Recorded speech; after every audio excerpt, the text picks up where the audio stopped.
Hey guys, welcome to another video. This video in particular is a real labor of love for me because this series, the Wave Race series, has been a favorite of mine ever since I first played Wave Race 64, which was the first game in the series that I played. So I'm going to go over the 3 games in the series, kind of discuss what makes each one of them great. Even the original on Game Boy I consider a great game for its system. And yeah, we'll just have fun kind of discussing Wave Race and why it's awesome. And maybe at the end I'll tack on some gameplay footage. Although that's pretty easy to obtain if you want to check it out yourself. So anyway, first game in the series is Wave Race. Yep, there you go. Wave Race for the original Game Boy. This game was produced by none other than Shigeru Miyamoto. All of them were actually.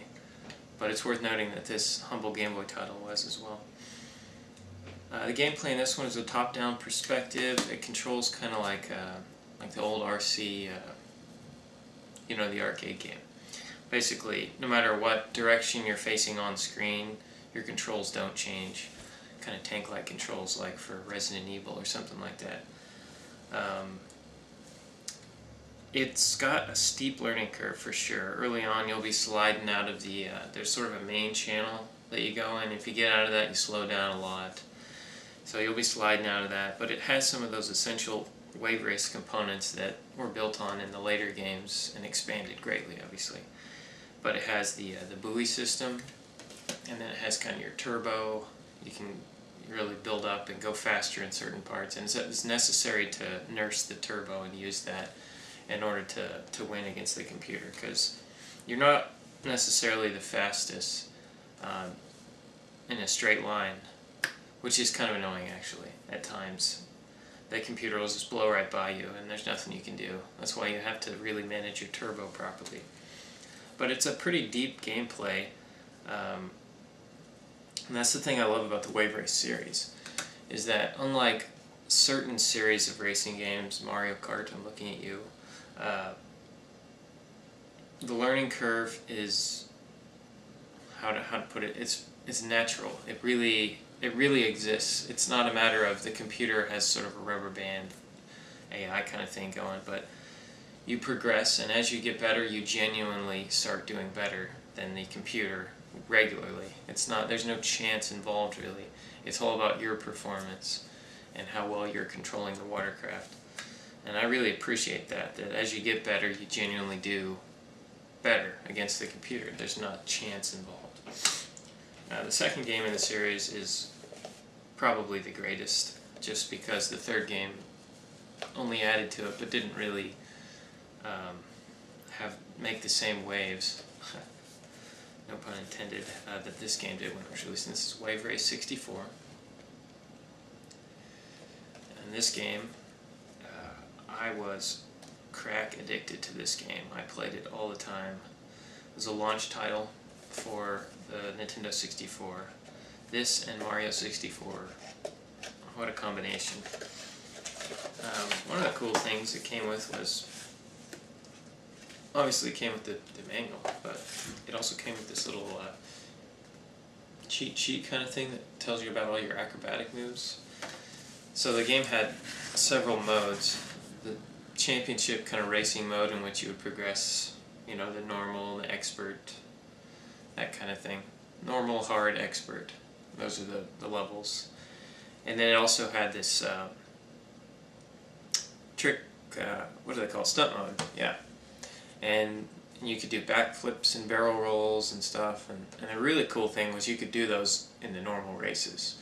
So if you're really kicking butt, you might throw in some backflips just to rub it in, especially when you're playing against a friend, like, oh man, I just beat you by 10 seconds, and I did a barrel roll and a backflip along the way, If you're that kind of person, you can definitely rub it in.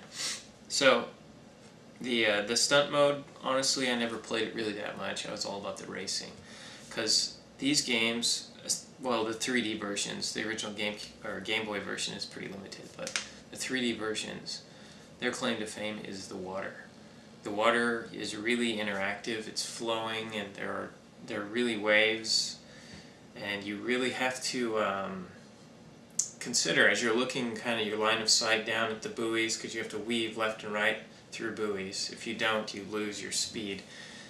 And eventually, if you miss enough buoys, you're kicked out of the race. But you have to figure, okay, I can see these waves kind of building, and you have to work with it. And it's a very organic experience. And you get better at it. It becomes instinctive, and it really feels good when you've mastered it. Because like I said with the series, the great thing about it is that you grow in your ability as you race more, and it becomes very intuitive, and it's a very rewarding experience. But the water in the Nintendo 64 version is still better than a lot of water out there. There's games that have water that looks better, just in terms of just visually, but in terms of interactivity, it's hardly been topped. Blue Storm did better in some ways, but we'll get to that one in a moment. Anyway, you can also get this game on the Virtual Console. That's Wave Race 64. And yeah, when it came out, I had to download it and beat it, because I just can't own an unbeaten copy of Wave Race. It's just unacceptable. So if you are new to the series, have never owned any, I recommend buying this one, because this is the granddaddy, this is the great, this is the wonderful, this is Wave Race 64. Enough said. Moving on to Wave Race Blue Storm. This is another launch title for the Gamecube this time. And let's see where to start with this one. This one, the water gets bigger. That's probably the best way to put it. The waves get a lot bigger. In the first one, the waves probably max out 5 feet. I'm not really sure. Depends on the weather. The weather would change. Sometimes it would be foggy and glassy, but sometimes it would be choppy. This one, the waves get huge. You have your still days and your foggy early morning days, but you also have, I guess, blue storms. I don't think they call them that, but it's stormy weather, where it'll be raining, the visibility isn't good, and you'll have like 9-foot swells, which is insane on a jet ski, because it'll totally throw you across a buoy when you're trying to go the other way, and you really have to fight against that as much as against the AI-controlled characters. So this game is definitely harder. There's no doubt about it.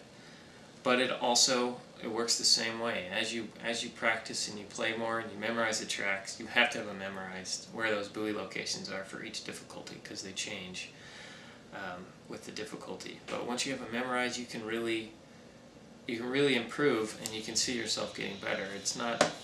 There's not a ceiling at which you feel like you're just hitting a frustration level and you're not getting any better. You really do get better.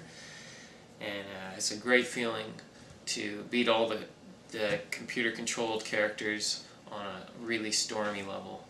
A friend of mine and I played through this version on Expert, and we played for, I can't remember, 6 or 7 hours over and over and over before we finally beat Expert mode. So it was really hard, but worth it. Oh, the one gripe I have about this series, and I really shouldn't gripe about this, but I thought I'd mention it just because it just made me mad. When you beat this version in Expert mode, it unlocks Reverse mode, in which all the tracks are backwards.